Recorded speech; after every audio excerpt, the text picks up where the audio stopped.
Madame, Monsieur, bonsoir. La profession de médecin au Maroc sera le thème principal de notre émission ce soir. Un sujet en peu plus d'actualité, et ce à plusieurs égards. D'abord, et commençant par le commencement, nommément la formation, dans un souci de pallier au manque criant en professionnels de la santé. Le ministère de l'Enseignement supérieur et celui de la Santé décident de réduire la durée de formation des médecins au Maroc de 7 à 6 ans. Cette mesure inédite devrait entrer en vigueur dès octobre prochain. Elle concerne les étudiants de 4e année et ceux des niveaux bien sûr inférieurs. Cette réforme censée combler donc ce déficit en personnel de santé qui est estimé à un peu plus de 32 000 médecins et quelques 65 000 infirmiers. Mais voilà, la réforme fait déjà l'objet de vives critiques. Pourquoi et comment les professionnels jugent l'efficacité de cette réforme ainsi que son impact sur la formation? Autre actu, relative cette fois à la profession de médecin, leur refus d'adhérer à ces taux de cotisation imposés par le gouvernement dans le cadre de la généralisation de la couverture sociale. Les médecins libéraux estiment ces taux, je cite, d'inéquitables, faisant référence à ceux imposés aux autres professions libérales. Et ce n'est pas tout. Les médecins réclament aussi la révision du TNR, enfin du tarif national de référence, qui est oublié et non renouvelé depuis 2006. J'ai le plaisir d'accueillir sur le plateau ce soir Dr Abdelrahim Cheb, secrétaire général du syndicat national des médecins du secteur libéral. Bonsoir Dr Cheb, merci de vous joindre à nous dans l'émission. Bonsoir. Également avec nous par satellite depuis Casablanca, le professeur Jaffer Heikel, épidémiologiste, spécialiste en maladies infectieuses et expert en politique de santé. Bonsoir professeur Heikel, merci de vous joindre à nous par satellite. Merci infiniment pour votre invitation, c'est toujours un plaisir. Ma première question vous est destinée alors qu'on annonce la fin de la vague Omicron au Maroc et cette expérience de la Covid-19 dans notre pays qui a démontré une nouvelle fois, parce que ce n'est pas la première fois que ce déficit en cadres médicaux est pointé du doigt. Est-ce que vous pensez, professeur Heikel, que l'expérience Covid, bon, elle a certainement accéléré l'action, mais que pensez-vous de l'action, de la réponse de la tutelle par rapport à cette question de déficit de cadres médicaux dans notre pays? Écoutez, je crois que la Covid-19 a montré tout ce qu'on est capable de faire. Je rappelle que quand même pendant 2 ans, tous les cas au Maroc ont été soignés par des professionnels de santé marocains. Ce sont des médecins marocains, des infirmiers et des infirmières marocains qui ont soigné l'ensemble des Marocains et des étrangers résidant au Maroc. Et je crois, à ce titre, il faut féliciter les professionnels de la santé. Évidemment, cette crise a montré les problématiques de notre système de santé en termes aussi bien, évidemment, quantitatif, mais également en termes de gouvernance de notre système de santé et la nécessité de sa refonte. Mais je crois que c'est peut-être un peu trop facile de lier cette problématique et l'amélioration et la performance de notre système de santé à la problématique de l'insuffisance des professionnels de santé. On pourra en parler dans cette émission. L'insuffisance, elle est relative probablement dans certaines régions et dans certaines spécialités, et ce n'est pas ça ce qui explique l'insuffisance ou les problématiques ou la non-performance sous certains aspects de notre système de santé. Très bien. Avis du secteur privé, justement, docteur Cheb, insuffisance. Déjà, est-ce qu'on parle que du secteur public ou il y a également un déficit du côté des médecins du privé? Merci pour cette question extrêmement importante et pertinente. Effectivement, il y a une pénurie de médecins, et non pas seulement des médecins, mais des infirmiers aussi. Oui. Parce que finalement, c'est le couple infirmier-médecin qui doivent être pris en compte. Oui. Les deux sont insuffisants. D'ailleurs, l'Organisation mondiale de coopération et d'économie, l'OCDE, dans ce dernier rapport, avait relaté comme quoi il y a un déficit énorme en personnel paramédical. Ajouté à cela, le manque de médecins. Bien sûr, nous avons des chiffres qui sont frappants. Oui. Au Maroc, nous avons à peu près 0,92 infirmiers pour 1000 habitants. Et pour les médecins, c'est 0,86 médecins pour 1000 habitants. C'est très insuffisant. En France, c'est les triples. En Norvège, c'est 5 fois plus. Alors que l'Organisation mondiale de la santé incite à ce que les pays doivent avoir minimum 23 médecins pour 10 000 habitants. Et au Maroc, nous n'avons que 7,1 médecins pour 10 000 habitants. C'est très insuffisant. Actuellement, selon les statistiques de 2021... Quand vous dites 7 médecins pour 10 000 habitants, pour qu'on explique un peu aussi aux téléspectateurs sur cette question juste de séparation entre le privé et le public. Les 7 concernent et le privé et le public. Ah oui, les 7 concernent les deux secteurs, non seulement le secteur privé et public, mais les forces armées royales et les CHU, les enseignants. Parce qu'au total, nous avons à peu près 29 720 médecins selon les chiffres de 2021. C'est très insuffisant, bien sûr, parce que là, on dit qu'il faut 35 000. Notre syndicat prévoit beaucoup plus, 65 000 à 80 000 médecins. Nous avons besoin de 3 à 4 fois plus de médecins que ce qui existe actuellement, parce que nous avons tout simplement 37 millions d'habitants. Eh bien, il va falloir trouver des médecins suffisants pour 10 000 habitants, ce qui n'est pas le cas, malheureusement. En tout cas, grâce à ou en tout cas, c'est l'une des raisons pour lesquelles le ministère de la Santé, bien sûr, avec le ministère de l'Enseignement supérieur, ont mis en place ce programme raccourci pour les études, c'est-à-dire ramener les études en médecine de 7 à 6 ans pour justement former les 32 000 cadres médicaux dont on a besoin aujourd'hui dans notre pays. Professeur Heikel, comment cette solution pourrait régler, selon vous, jusqu'à quel point cette solution pourrait régler le problème de déficit ou la problématique de déficit de cadres médicaux? Écoutez, d'abord, je pense que réduire les études de 7 à 6 ans, c'est logique dans son sens académique. La majorité des pays dans le monde, vous prenez les pays européens, l'Amérique du Nord, c'est 6 ans de formation académique. Mais attention, il faut bien que les gens comprennent, mais on est docteur en médecine qu'au bout de la 8e ou de la 9e année, dans tous les pays du monde, que ça soit en formant un médecin généraliste, mais surtout ce qu'on appelle les médecins de famille, et les spécialités ensuite de 3 à 5 ans. Donc c'est 6 ans de formation académique, mais c'est au moins 2 années de plus, voire 3, pour devenir docteur en médecine générale ou spécialiste en médecine de famille. Donc ça, c'est important à savoir. Mais je ne pense pas que ça soit cela l'enjeu majeur pour, j'allais dire, avoir plus de médecins. Ce n'est pas en réduisant d'1 an que nous allons avoir plus de médecins, puisque de toutes les façons, nous savons que les médecins seront docteurs en médecine, pas au bout de 6 ans, mais au moins au bout de la 7e, voire donc de la 8e année. Les statistiques sont là, justement. Les statistiques actuelles montrent qu'on devient docteur en médecine au Maroc au bout de 8,2 ans. Ça, ce sont les statistiques que nous avons dans le pays. Ce qui va augmenter le nombre donc, de médecins, et d'ailleurs, le gouvernement de Sidré Jto avait prévu la formation de 3300 médecins par an. Malheureusement, ça n'a jamais vu le jour. Ce qu'il faut, c'est pas raccourcir. Raccourcir, ce n'est pas une réponse, c'est une réponse extrêmement partielle. Ce qu'il faut, c'est augmenter d'abord l'accessibilité des bacheliers marocains aux études de médecine en modifiant les modalités d'accès. C'est le premier point. Et deuxième point, en permettant plus donc d'institutions pour accueillir donc les étudiants, les futurs médecins, ceux qui s'intéressent à la profession. Donc raccourcir, oui, c'est un élément intéressant, important, mais ce n'est pas ça qui va résoudre la problématique de l'augmentation des ressources. Et je peux parler donc du domaine médical, comme je peux parler du domaine infirmier. Il faut augmenter l'accès des bacheliers marocains sur tout le territoire aux études médicales ou paramédicales si ce sont des études qui l'intéressent. Et les modalités d'accès actuelles sont déjà un premier frein.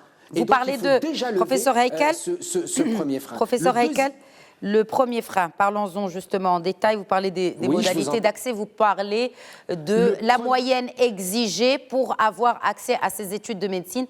Est-ce que vous pensez qu'on devrait adopter un peu l'attitude, ou en tout cas ce qui est d'usage en France, en l'occurrence, pour déjà accueillir le maximum de bacheliers et au bout de la première année, commencer effectivement à choisir et à prendre les meilleurs afin qu'ils puissent poursuivre des études en médecine? Est-ce que c'est ce que vous proposez comme alternative? Parce que nous parlons alternative aussi dans Question d'actu. Non. Bien sûr. Écoutez, moi, ce que je propose, c'est qu'au lieu d'exiger 16 de moyenne au bac, nous avons vu des étudiants qui avaient 18 de moyenne au bac, et ils n'étaient pas spécialement meilleurs en médecine, ils n'étaient pas spécialement un meilleur médecin. On peut revoir l'accès à 14 ou à 12, c'est une décision du gouvernement, et donner d'autres modalités d'accès, par exemple, des tests psychotechniques. Est-ce que cet étudiant s'est impliqué dans la société civile? Est-ce qu'il était membre d'associations? Un certain nombre de critères que font beaucoup de pays. Ce n'est pas uniquement les critères académiques qui feront de vous un bon médecin. Les critères académiques, oui, bien sûr, d'une note au baccalauréat, mais également d'autres modalités. Beaucoup de facultés de médecine à travers le monde utilisent des tests techniques, des tests psychologiques, des entretiens oraux. Ce qu'a fait un étudiant durant sa jeunesse, etc., sont des facteurs, plus éventuellement un examen ou un concours, et ça va faciliter l'accès. Mais exiger un bac avec mention très bien et un concours limite l'accès à beaucoup de jeunes Marocains qui ont envie d'embrasser cette profession, cette belle profession, et devenir donc médecin. Et la même chose pour les sciences infirmières, les exigences sont tellement élevées après le bac que beaucoup de personnes ne peuvent pas accéder à ce métier. Et je rappelle que ce n'est pas parce qu'on est excellent au bac ou parce qu'on a 16 ou 18 de moyenne qu'on sera spécialement une bonne infirmière ou un bon infirmier ou un bon médecin. Alors, vous avez parlé du cursus académique. On reste sur cette réduction de la période d'études en médecine de 7 à 6 ans. Docteur Cheb, est-ce que vous pensez, en tout cas il y a eu beaucoup de critiques, notamment sur les réseaux sociaux, sur l'efficacité de la formation si elle est réduite. On craint que la formation soit moins bien. Mais en l'occurrence, déjà dans un cursus normal de 7 ans, les 4 premières années sont purement théoriques. Est-ce que le fait de réduire la théorie au profit de la pratique, ne serait-il pas plus bénéfique dans la formation de ce futur médecin? Et c'est là où le bas blesse, parce que justement, en termes de pratique, c'est là où beaucoup d'étudiants, actuellement, ils montent au créneau pour décrire une situation quand même catastrophique pendant leur période de pratique. Moi, j'ai une approche un peu plus différente de ce qu'on vient d'entendre. Notre syndicat et moi-même, j'avais édité un livre qui s'appelle « Les bases de la réforme du système de santé au Maroc », dans lequel j'avais décrit en large ce qui doit se passer. J'avais proposé à réduire à 5, non pas à 6. C'est en quelle année? C'est juin 2021. Ah, donc c'est tout récent. C'est récent. Et c'est un bouquin que j'ai remis en main propre à monsieur le chef de gouvernement, M. Aziz Akhnouch, ainsi que le bureau politique du Rassemblement national des indépendants, en leur disant, avant qu'il soit dans le gouvernement, qu'il y a une feuille de route et qu'on peut réduire effectivement. Pourquoi? Parce que tout simplement, en faisant du benchmarking avec d'autres pays qui ont réussi à faire sortir des médecins avec Bac plus 5, je nommerai au titre exemple Cuba, c'est le meilleur système de santé au monde, et même les Américains viennent faire leurs études à Cuba. C'est une formation solide, reconnue internationalement. Alors pourquoi, si on se penche un petit peu sur les études médicales, qu'est-ce le programme qui se présente aux étudiants? En fait, il y a beaucoup de programmes qui ne nécessitent pas autant d'années. Il faut réduire les cours, éliminer les cours dont on n'en aura pas besoin. Comme voilà, il y a beaucoup de matières qui sont obsolètes, qu'il ne faut pas. Quel genre de matières vous pensez qui ne sont pas réellement nécessaires? Par exemple, dans ce les cursus? mathématiques. Moi, je me rappelle, quand j'étais étudiant, en 1977, j'ai passé une année en train de faire les mathématiques. Et en fin d'année, j'ai passé un concours pour passer en première année de médecine. Mais une année de mathématiques, je trouve que c'est complètement absurde, ça n'a rien à voir. Alors, donc, le travail doit être fait, en fait, entre le ministère de l'Éducation nationale et de l'enseignement supérieur et la faculté de médecine pour essayer de trouver un programme adéquat, restreint. Bien sûr, vous allez me dire que les 4 premières années seront d'ordre théorique, c'est vrai, mais il va falloir élargir l'assiette et introduire le privé. Le partenariat privé-public est très important. Est-ce que vous pensez qu'aujourd'hui, les exigences qui sont mises en place en ce qui concerne le privé, notamment pour l'installation d'institutions de formation de cadres médicaux, comment vous jugez déjà toutes les modalités qui sont en place aujourd'hui? Ah, tout à fait. Voilà, je parle de la réforme du système de santé. Le fait de réduire à 6, vous allez voir les résultats. Les médecins, enfin les jeunes, quand ils entendent Bac plus 6, ce n'est pas la même chose que quand on entend Bac plus 8. Pour lui, l'accès est très facile. Et de toute façon, si le ministère de l'Enseignement supérieur arrive à réviser son programme, et le réduire et le rendre beaucoup plus pratique, et surtout, la pratique, c'est très important, ce n'est pas tellement la théorie, la pratique. On a des cliniques privées qui peuvent être agréées, on a des cabinets privés qui peuvent être agréés, et que l'étudiant marocain peut très bien, dès la première année, passer à l'acte, passer à la pratique, un peu de théorie, beaucoup de pratique, et finalement, le médecin se retrouve avec la pratique beaucoup plus que de la théorie. Parce que là, quand il opère, c'est de la pratique, ce n'est pas de la théorie. Absolument. Donc on passe à l'acte dès la première année, on passe directement à l'acte, on ne va pas s'éterniser sur la théorie, parce que finalement, on oublie les 2/3 de la théorie, ce qui reste, c'est un petit peu de la pratique, et c'est cette pratique qui va permettre aux médecins de travailler. De toute façon, donc vous répondez aux critiques qu'effectivement, elles ne seraient pas fondées parce que, de facto, ils ont besoin de pratique, ces futurs médecins, et le fait de réduire, comme c'est le cas dans d'autres pays, ça démontrait une efficacité quand même assez importante. Voilà, on peut quadrupler le nombre d'étudiants, le nombre de médecins qui va sortir, quadrupler, voire 5 fois plus au bout d'une année, parce que si on réduit, bien sûr, on va gagner sur le nombre d'années. Et en fin de compte, si on cherche des médecins, voilà les résultats. C'est-à-dire, on fait Bac plus 5, Bac plus 6, maintenant Bac plus 6, on va gagner au minimum 2000 médecins par an. Et si on multiplie ça par 5 ans, ça va faire quand même 10 000. Encore faut-il qu'il reste au Maroc. Nous allons y revenir.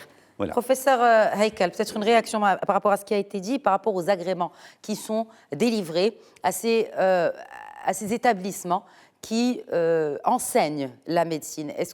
Parce qu'on a entendu parler de projets du côté de la tutelle qui veulent un peu faciliter les procédures afin d'avoir les agréments pour ce genre d'institution. Vous en pensez quoi? Pour justement attirer plus d'investissements privés. Parce qu'in fine, c'est de l'investissement privé dans l'enseignement. Oui, tout à fait. Je crois que la mission de service public, je le dis souvent, la mission de service public, c'est pas spécialement une mission qui doit toujours être assurée par l'État. Une mission de service public peut être assurée par l'État, et l'État peut également déléguer au secteur privé la réalisation d'une mission de service public avec un cahier de charge bien clair, avec un canevas, avec la qualité, avec le service nécessaire, avec la rigueur nécessaire et l'évaluation évidemment nécessaire. Et je crois qu'il faut permettre aux investisseurs privés ou aux fondations ou d'autres types d'institutions à but lucratif ou non, de permettre l'accès aux études de médecine ou aux études en sciences de la santé de façon générale, en sciences infirmières par exemple, et également le domaine médical ou chirurgie dentaire ou par exemple pharmaceutique. 98% des pays à travers le monde ont un bac plus 6, c'est plus 2 ans à 3 ans. C'est quasiment personne, 2 ou 3 pays dans le monde qui ont un bac plus 5 pour être docteur en médecine. C'est 98%, c'est au moins un bac plus 6, et aussi bien les Américains, les Canadiens, tous les Européens, l'Amérique latine, etc. C'est bac plus 6 sur le plan académique, plus une formation pratique au minimum de 2 à 3 ans pour être un médecin généraliste ou médecin de famille, et ensuite 3 ans ou 5 ans pour devenir un médecin spécialiste. Et encore une fois, si vous gagnez un an, cela ne veut pas dire, encore une fois, il faut prendre le recul nécessaire et faire la bonne analyse. C'est pas parce que vous réduisez d'une année que vous allez gagner tout de suite 2000 ou 3000 médecins. C'est faux. Ce que vous allez gagner en réduisant donc d'une année, c'est la possibilité pour que des gens rentrent plus vite en médecine, et vous verrez. Quand est-ce que vous verrez cet effet? Vous le verrez que 6 ans plus tard. Vous ne pouvez pas le voir la première année, c'est logique. Puisque si vous réduisez d'1 an, ils ne vont pas produire des médecins en 1 an. Il faudra attendre 6 ans. C'est une bonne chose, évidemment. Moi, je suis pour cette réduction. Est-ce que vous pensez, alors justement, puisque vous parlez... à la condition, évidemment... Oui. À la condition, mais aussi, est-ce que vous pensez que en 1 an, en moins d'1 an, parce que normalement ça devrait entrer en vigueur en octobre, est-ce qu'on est prêt à changer de programme en si peu de temps? Mais écoutez, c'est pour ça que je dis, est-ce que la concertation a lieu? Ce que je veux dire, c'est qu'aujourd'hui, la concertation, quand on interroge, moi je suis professeur à la fac de médecine, quand on interroge les étudiants Le Conseil national des étudiants en médecine n'a pas été concerté. Les enseignants, on les a avertis à la dernière minute. Les sociétés scientifiques ne sont pas au courant. Le Conseil de l'ordre des médecins n'a pas été impliqué. Je crois que pour une réforme importante, et encore une fois, nous soutenons l'État lorsqu'il faut qu'il fasse des réformes importantes pour la refonte du système de santé, mais il faut qu'il y ait de la concertation. Il faut préparer une réforme. Une réforme qui se fait trop vite ou dans la précipitation risque de ne pas avoir les effets escomptés. L'objectif, nous sommes tous d'accord pour l'objectif, c'est-à-dire nous voulons plus de professionnels de santé et plus donc de médecins. Nous voulons améliorer, renforcer la qualité de notre formation. Nous voulons qu'il y ait plus de médecins dans toute la région du Maroc, qu'il y ait une équité,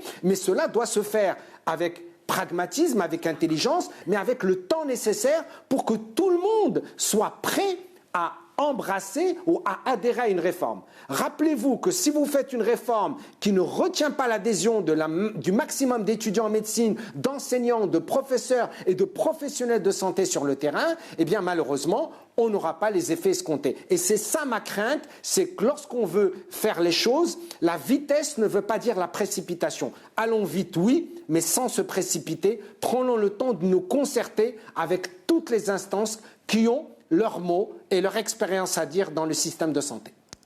Alors, puisque nous avons avec nous le syndicat du secteur libéral, du moins du secteur libéral, avez-vous été consulté?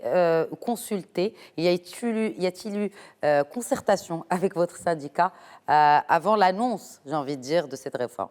Alors, je vais répondre doublement. La première réponse, c'est que j'étais au courant, parce que j'avais écrit un livre et j'avais préconisé de faire baisser le nombre d'études à 5. La deuxième, c'est que notre syndicat a été effectivement saisi. Nous étions très très contents, parce que là, c'était notre but finalement. Moi, j'ai une approche totalement différente de ce qui vient d'être dit. Le benchmarking est là. Pourquoi les autres pays ont réussi et nous, on ne peut pas réussir? Les autres pays ont réussi avec un bac plus 5. Mais vous pensez qu'en une année, on peut réussir concrètement? Docteur Cheb, de manière réaliste, est-ce qu'on peut réussir à reformuler tout un cursus en une année? Oui, absolument, on peut le faire. La science, vous savez, la science, elle évolue toutes les 3 heures. Aujourd'hui, on a affaire à l'Internet. Les cours théoriques se font sur Internet. On n'a plus besoin d'aller à la faculté pour prendre des cours théoriques. On les prend chez soi. Et il reste la pratique. Donc voilà. Il vaut mieux être praticien, passer à l'acte rapidement. On va réduire le nombre d'années, finalement. Mais c'est là où le bas blesse. C'est dans la pratique aussi, docteur Cheb, que ce sont les étudiants qui se plaignent de ce volet pratique, en l'occurrence. Voilà. J'avais dit tout à l'heure qu'en quoi il faut faire impliquer le privé. Le partenaire privé-public est très important. Voilà, je vais vous expliquer comment ça se passe. Nous avons 400 cliniques privées. Pourquoi ces cliniques ne sont pas agréées par l'État et qu'ils soient le siège de la pratique pour les médecins? Nous avons des cabinets qui peuvent être agréés, parce que finalement, le médecin, quand il sort avec son diplôme, il va s'installer dans le privé, il va avoir un cabinet. Il ne va pas attendre jusqu'à ce qu'il fasse son cabinet pour aller travailler. Il peut déjà travailler dans la première année, deuxième année. En Roumanie, ils font ça. Ils envoient les étudiants première, deuxième année dans des cabinets privés et dans les cliniques privées pour pouvoir s'octroyer une certaine pratique qui va leur permettre de travailler d'une manière importante. Donc voilà, donc le côté pratique ne se pose pas. Il suffit que la politique change et changer la loi, dans la loi 131-13, notamment le partenariat privé-public, qui marche dans un sens, il faut qu'il marche dans l'autre sens. Il faut qu'il y ait vraiment un partenariat. Parce que, finalement, se réunir au début, c'est un début. Rester ensemble, c'est un progrès. Mais travailler ensemble, ça, c'est de la réussite. Si on travaille tous ensemble, je pense qu'on peut arriver à un résultat très important, avoir un nombre de médecins de qualité. Pas dire que c'est 6 années, on ne peut pas. Non, en 6 années, on peut. Il faut y réfléchir et travailler en concertation, comme vient de dire Dr Heikel, avec le ministère de l'Enseignement supérieur pour avoir des cours pratiques avec la faculté de médecine, avec le ministère de la Santé. Tout le monde doit travailler ensemble, et c'est ensemble qu'on peut réussir. Voilà. Très bien.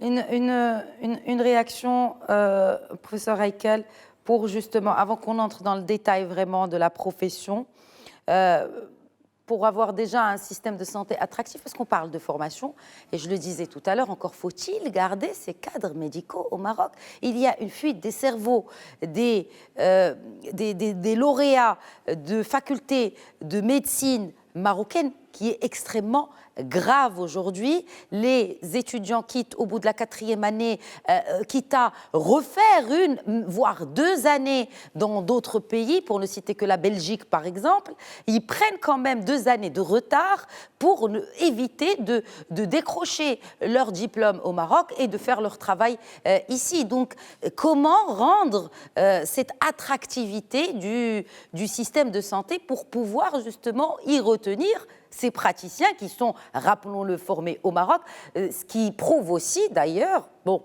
malheureusement et heureusement, que nous avons une qualité d'enseignement et de formation de médecins qui est reconnue et demandée à l'étranger.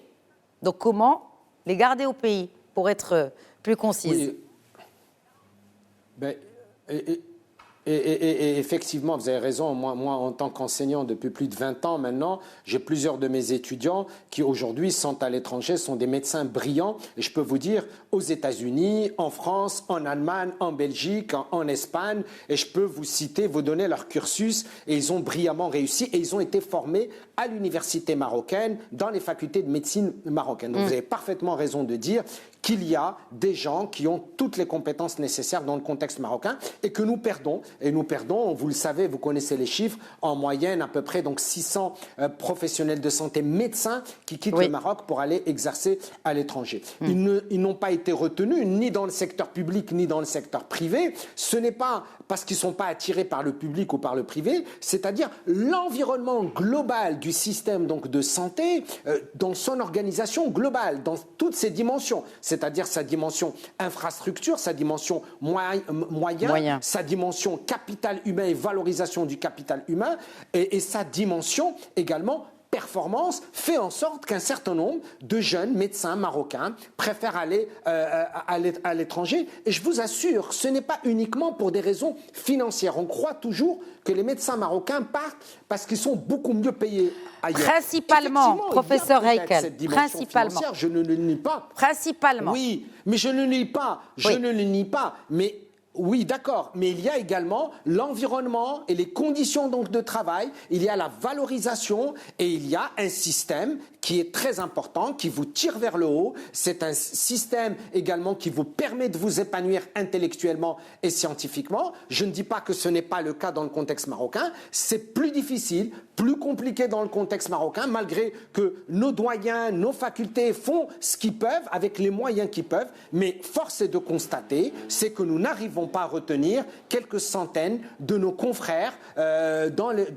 pour pratiquer dans le secteur public ou dans le secteur privé. Il y a d'autres éléments, évidemment, qui sont liés à la politique de santé, qui sont liés à l'inéquité régionale, qui sont liés à beaucoup d'autres facteurs qui font en sorte que ces gens-là ne veulent plus rester exercer au Maroc. Et parmi ces éléments, ce qui sont parfois la facilité, par exemple, d'exercer dans une région ou dans une autre. Vous savez, par exemple, qu'un médecin marocain qui exerce dans la région de Casablanca, si dans sa spécialité on a besoin de lui à Rabat, simplement, à Rabat ou à El Ayoun, pour des besoins du ministère de la Santé, conformément au Conseil de l'Ordre également aux besoins, il n'a pas le droit d'exercer. Un médecin marocain ne peut pas exercer en dehors de la région dans laquelle il est installé. Oui. C'est quand même, aberrant, incroyable. Quand même. Donc ça, c'est un élément qu'il faut retenir.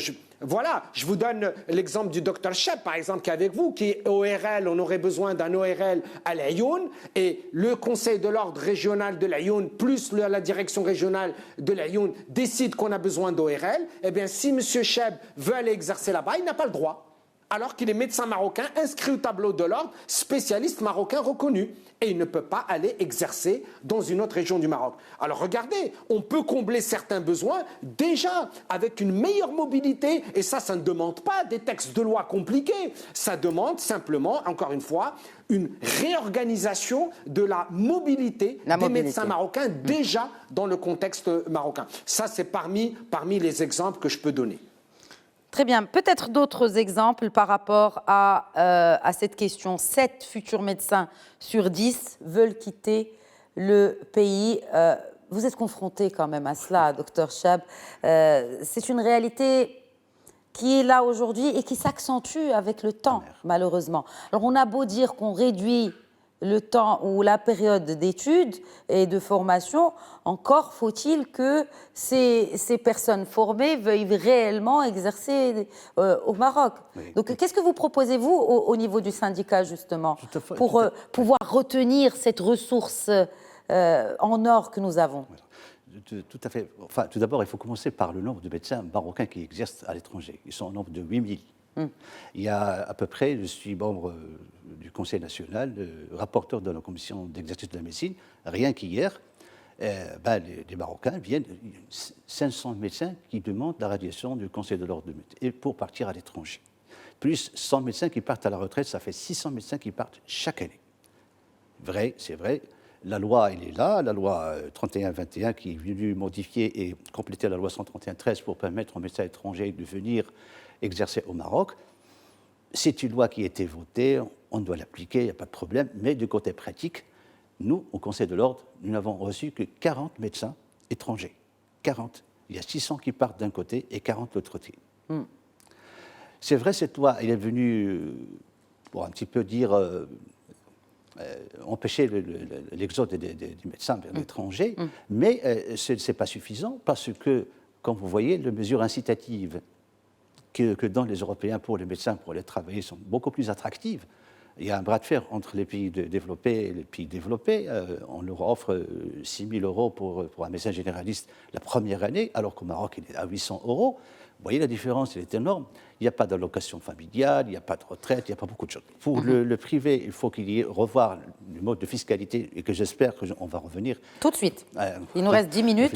C'est le moment d'en parler. Voilà. Parlons de ce... Pourquoi ce refus? Pourquoi, encore une fois, parce que pourquoi ces négociations n'ont pas réussi, ont échoué entre les différents syndicats qui représentent la profession et les autorités publiques en ce qui concerne cette fiscalité des médecins?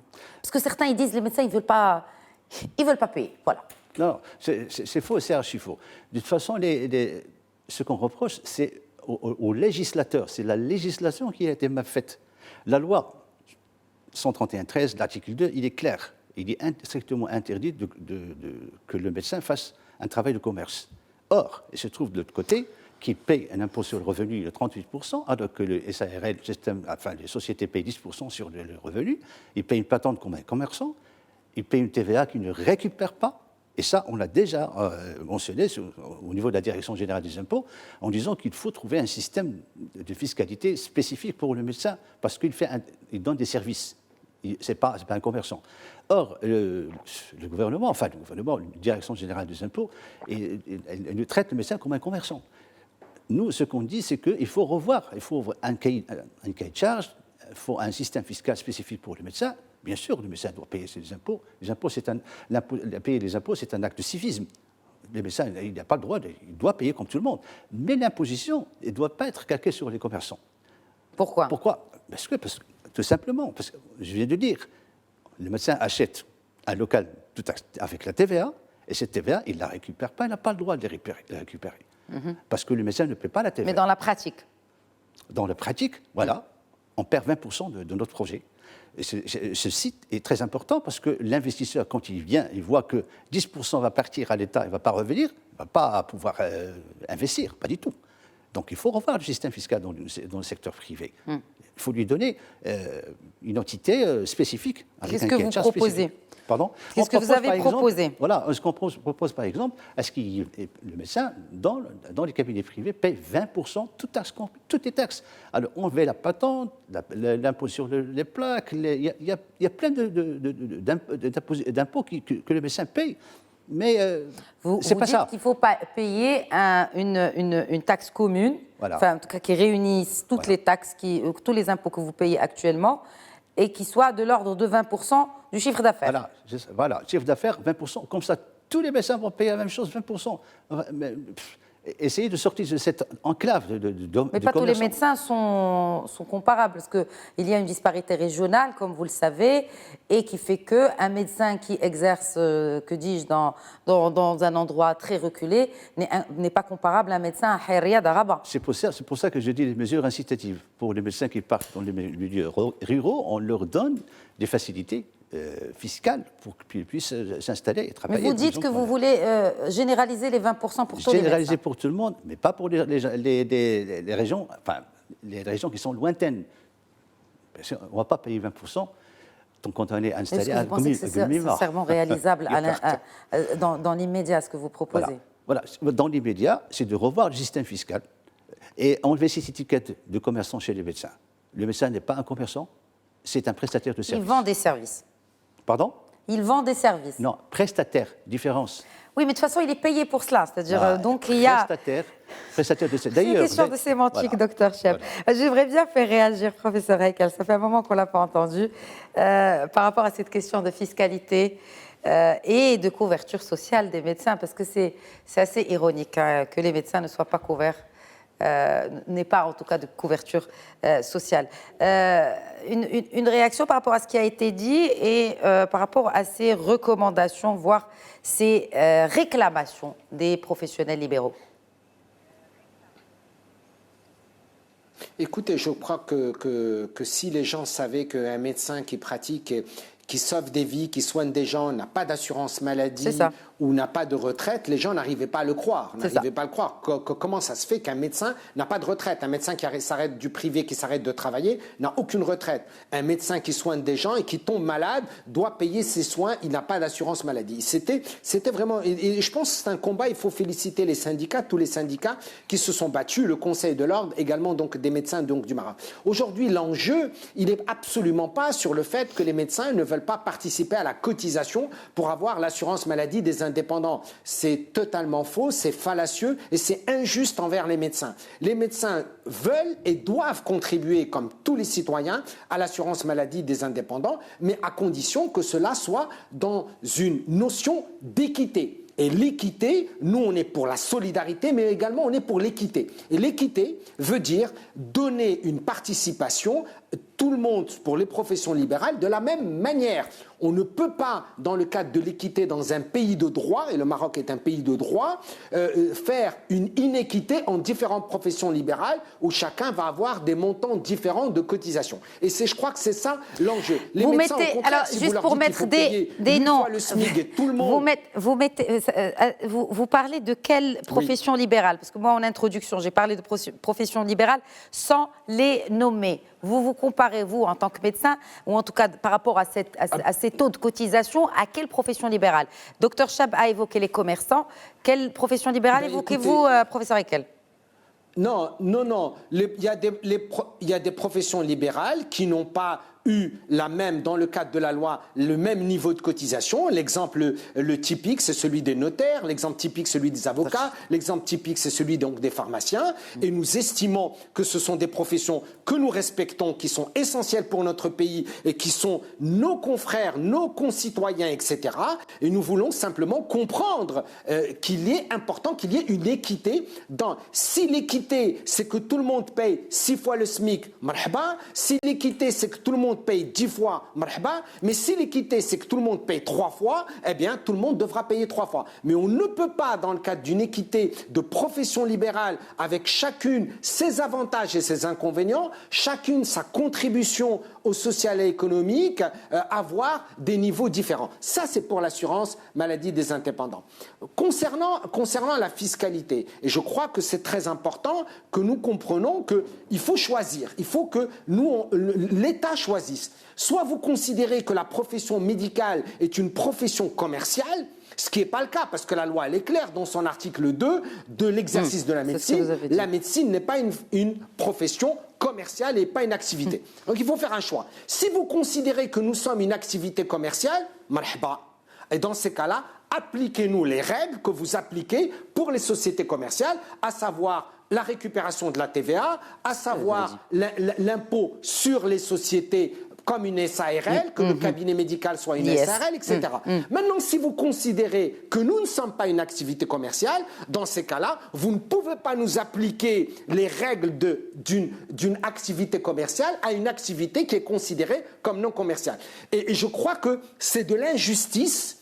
C'est de l'injustice. Et de l'injustice, vous le comprenez aisément, parfois, il y a des incompréhensions, parfois il y a des quiproquos, et parfois, malheureusement, il y a des actions, des grèves, des réactions que la population ne comprend pas, et par exemple, qui peuvent être en tout cas des solutions de mécontentement, et parfois des actions, des activités que font les médecins, et pour lesquelles ils vont être malheureusement mal jugés ou malheureusement injustement accusés d'un certain nombre de mots MAUX qui ne sont pas vrais. Très bien.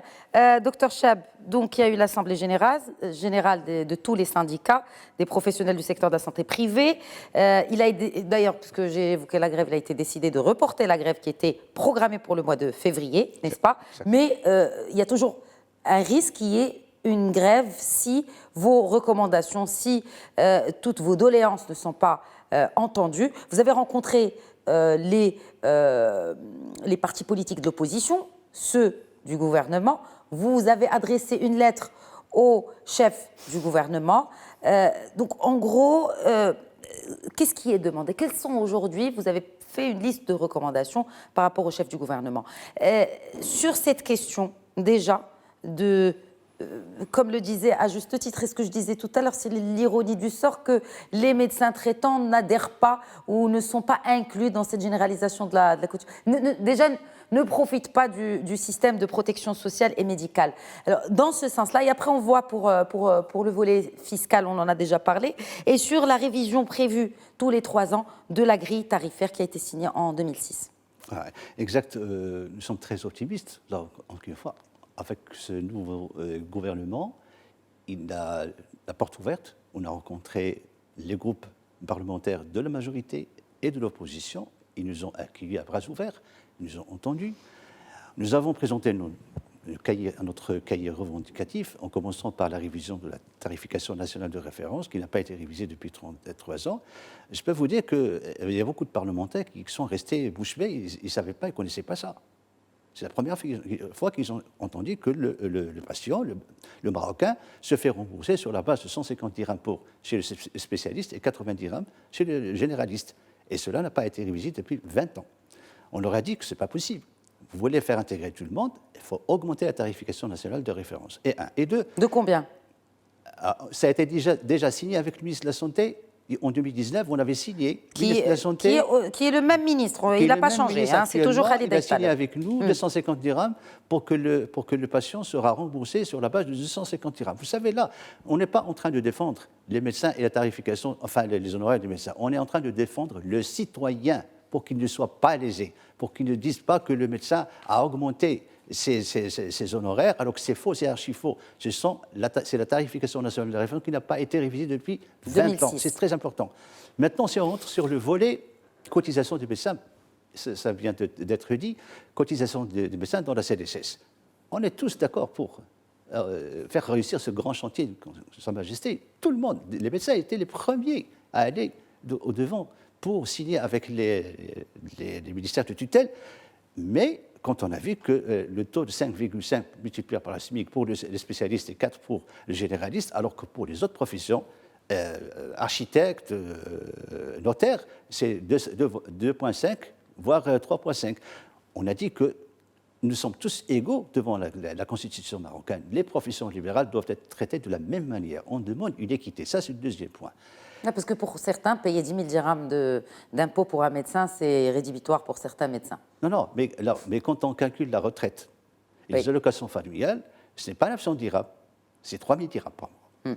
On va payer 3 fois plus. D'accord. Et là, on ne discute pas le 3 000, 4 000, c'est pas ça. Il faut que toutes les professions libérales payent la même chose. On ne va pas payer pour les architectes. On ne va pas payer pour les notaires. Oui, ce n'est pas le cas. Enfin, non, on ne va pas mélanger. Chacun paye pour sa profession. Qu'il y ait une équité. C'est des recettes fiscales qui sont... On est d'accord qu'il y ait une équité, on est d'accord. Tous des Marocains, devant la Constitution. Alors, un autre problème très important, c'est celui de la révision. On ne le dit pas souvent. C'est ce qu'on appelle la NGAP. c'est-à-dire la nomenclature générale des actes professionnels, qui n'a pas été révisée depuis 30 ans. Ça fait 30 ans qu'elle n'a pas été révisée. Pourquoi? La science, je viens de le dire, elle évolue toutes les 3 heures. Il y a des actes médicaux maintenant qui se font, qui sont actuels, qui ne sont pas dans la nomenclature actuelle du Maroc. Comme homologués, quoi. Par la célioscopie, par exemple, implant cochléaire, ça n'existe pas dans les bouquins marocains. Quand on veut rembourser un patient sur un implant cochléaire, on fait ce qu'on appelle la simulation. On fait une simulation. Cette attitude de simulation, elle va soit faire perdre les caisses, de l'argent, soit faire gagner le médecin. C'est pas juste, c'est pas scientifique. Ça n'a pas été révisé, cette nomenclature générale. On leur a dit qu'il faut réviser les deux. Troisième point très important, ça c'est de l'ordre pratique, c'est quand le médecin, enfin le chirurgien, fasse un acte de chirurgie dans une clinique, c'est la CNSS, elle paie la clinique et ne paie pas le médecin. Ce qu'on demande de Du nous, coup, le médecin demande du noir. Non, c'est la séparation. Demande un chèque en noir. Non. C'est une pratique courante. Vous le savez mieux que moi, docteur Chab. Vous me laissez parler? Oui, je vous en prie. Comme ça, s'il vous plaît. Je précise. C'est une pratique franchement déplorable aujourd'hui, au niveau des cliniques et qui est demandée par les médecins chirurgiens. On revient sur la révision de la nomenclature. Ça n'a pas été révisé. Écoutez, une clinique, par exemple, qui achète un matériel top de dernier qui coûte 10 milliards, ça va se répercuter sur la facture du patient, parce que l'État ne suit pas. Eh bien, que ça se répercute, si ça se répercute sur la facture du patient, il sera remboursé en partie, 80%, 60%, ça dépend comment il est. Mais de là à sortir de sa poche un chèque supplémentaire, en plus de celui qui est destiné à la clinique, quand même, c'est finalement, vous défendez les citoyens, je défends aussi mes concitoyens, et c'est une réalité aujourd'hui, et c'est vous, en tant que syndicat des médecins, qui devrez normalement combattre ce genre de pratique. D'accord. Qui détruisent finalement votre image, qui nuisent à l'image du médecin. Non, c'est pas ça. C'est que les caisses essaient de renvoyer la balle chez le médecin et ne pas venir face au syndicat pour réviser la tarification, réviser la nomenclature générale, parce que un acte médical. Donc il n'y aura plus de noir si on révise cette nomenclature générale. Absolument. Si on révise, bien sûr, parce que prenez mon cas, je suis en ORL, j'opère les amygdales. Vous savez combien je suis remboursé à l'habituel? 600 dirhams. Oui. Moi, je fais un acte de chirurgie très risqué. Il y a un très grand risque. Et tout ça pour 600 dirhams, ça ne va pas. Les amygdales, on enlève les amygdales. En Europe, c'est 2 000 €. Aux États-Unis, à 5 000 €. Au Maroc, le SMIC en Europe, il n'est pas de 200 €. Voilà. Donc, on ne suit pas. Alors qu'il y a les caisses, la CNSS, elle a 35 milliards de dirhams qui est caché dans les caisses. Un excédent de 50 milliards de dirhams qui se trouve dans les caisses de la CNSS. Je ne sais pas ce qu'on va faire à cet argent. 11 milliards de dirhams à la caisse, à la CNOPS. Il y a un excédent d'argent. Qu'est-ce qu'on va faire avec cet argent? Donc, ce que vous proposez, c'est d'utiliser cet argent excédentaire, en fait, que vous dites qu'il est excédentaire aujourd'hui dans les caisses de sécurité sociale, et de les mettre à profit du citoyen. Du citoyen. Du citoyen, tout simplement. Pourquoi à travers ce changement de... Voilà, le citoyen maintenant paye 55% de sa facture médicale journellement. On est désolé, ce n'est pas nous qui ont instauré ça. La moitié. Voilà, plus que la moitié. Voilà, 54. 54%, voilà. Oui. Alors, voilà, c'est ce que j'ai à dire sur ce point. Très Alors, il y a d'autres points de revendication. Donc, ce que vous proposez, c'est qu'il y ait une... C'est-à-dire que l'Agence nationale de l'assurance maladie revoie un peu ses priorités, peut-être? Oui. L'Agence maladie... Enfin, un point très important que j'aimerais bien dire, de pratique très courante, c'est quand les chirurgiens opèrent dans une clinique, ils font la prise en charge et le paiement se fait directement à la clinique et pas chez le médecin. On demande une séparation des honoraires. Il faut que les caisses... C'est déjà pratiqué. Non, au Maroc, non. Non, c'est pratiqué. Non, c'est pratiqué de manière bien sûr informelle. Voilà, mais je suis praticien. Je viens d'opérer ce matin. Je ne parle pas de vous. Voilà, je suis praticien. Loin de moi cette idée, mais c'est pratiqué. Voilà, très courante. La séparation des honoraires, c'est très important. Et ça, c'est l'apanage de l'ANAM. Peut-être que cette séparation des honoraires fera aussi, c'est de bonnes solutions pour sortir du black, de ces chèques qui sont demandés avant tout acte chirurgical. On ferait réagir quand même, professeur Heikel. Il reste 2 ou 3 minutes. Professeur Heikel, une réaction. Je sais que vous avez envie, vous avez votre mot à dire sur ce qui a été discuté avec Dr Chab. Écoute, Écoutez, moi d'abord je vous remercie pour ces questions franches et les réponses franches du Dr Cheb. Je crois qu'effectivement, il y a dans le système donc, de santé beaucoup, excusez-moi du terme, beaucoup d'effets pervers. Vous en avez cité quelques-uns. Et c'est des effets pervers qui nuisent non seulement évidemment à l'image du médecin et qui nuisent et évidemment également aux citoyens qui, je le rappelle, les chiffres ne sont pas de 50%, ils sont de 59,7% parce qu'il faut mettre la part à l'assurance puis les frais directs. C'est-à-dire sur 100 dirhams dépensés au Maroc, 59,7, ce sont les derniers chiffres des comptes nationaux de santé par sa poche. Et je vous rappelle que l'OMS dit que déjà à 25%, c'est des dépenses catastrophiques. Donc je crois que ce système qui malheureusement parfois ne fonctionne pas parce que aussi dans certaines situations, les politiques font la politique de l'autruche, ils ne voient pas que les tarifs ne sont absolument pas adaptés à une réalité et que le citoyen malheureusement en souffre, les professionnels de santé également, et que c'est biaisé, que l'organisation du système et la relation patient avec son médecin est biaisé à cause, entre autres, des yeux qui sont fermés sur l'absence de changement de la tarification nationale de référence depuis 2006, donc je vous le rappelle, et également sur le fait que malheureusement, beaucoup d'éléments qui contribuent à la performance du système de santé, à sa transparence, la digitalisation du dossier médical, le système d'information, si tout cela était coordonné, si le parcours de soins du patient marocain était coordonné, eh bien, non seulement les médecins seraient tranquilles, pratiqueraient normalement, le citoyen ne paierait pas trop de sa poche et l'État assumerait également ses responsabilités. Si nous étions dans un conseil d'administration aujourd'hui, je m'excuse d'utiliser ce terme, eh bien la principale personne qui aurait le droit de voter, c'est le citoyen, puisqu'il a 60% des voix, puisque sur 100 dirhams dépensés, 60 il paye déjà sont par 59. le citoyen et que Merci. l'État ne contribue qu'à 27% des dépenses de santé. Merci Donc, beaucoup. Pour vous dire à quel point aujourd'hui, il faut refondre le système de santé, demandé d'ailleurs par Sa Majesté le Roi. Très bien. Et c'est certainement pas la première émission que nous allons consacrer à cela, professeur Heikel. Merci beaucoup pour aussi, à mon tour, pour vos réponses franches et vos questionnements tout aussi francs et directs. Un dernier mot, docteur Cheb, sur notamment l'adhésion, n'est-ce pas, du corps médical privé à cet ensemble de réformes que le Maroc est en train de mener pour atteindre les objectifs du nouveau modèle de développement, en l'occurrence. Oui. Alors, tous les médecins, sans exception, adhèrent à ce projet. Il n'y a pas de problème. J'aimerais bien poser une petite réflexion sur la loi 0812 qui n'a pas été dite. Et il faudrait qu'il y ait deux petites rectifications sur cette loi. La première, concernant les conseils régionaux qui existent, il y en a 12. On souhaiterait qu'il y ait des conseils préfectoraux. Pourquoi ?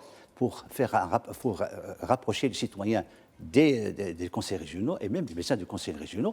Deuxième point, c'est renforcer le rôle du Conseil national de l'ordre des médecins qui, malheureusement, quand il émet un avis, il n'est pas pris en compte par le ministère de la Santé. Le meilleur exemple, c'est la loi 32-21 concernant les médecins étrangers. Nous avions fait une assemblée générale de tous les médecins du Maroc. Nous avons fait sortir des recommandations qui n'ont pas été prises en compte. C'est notre rôle aussi en tant que médias de mettre la lumière sur ces recommandations des principales, que ce soit associations ou mais aussi syndicats. Merci beaucoup, docteur Abdelrahim Cheb. Merci d'avoir répondu à nos questions ce soir avec toute la transparence qu'on vous connaît. Merci. Voilà, c'est la fin de Questions d'Actu. Très bonne soirée à tous.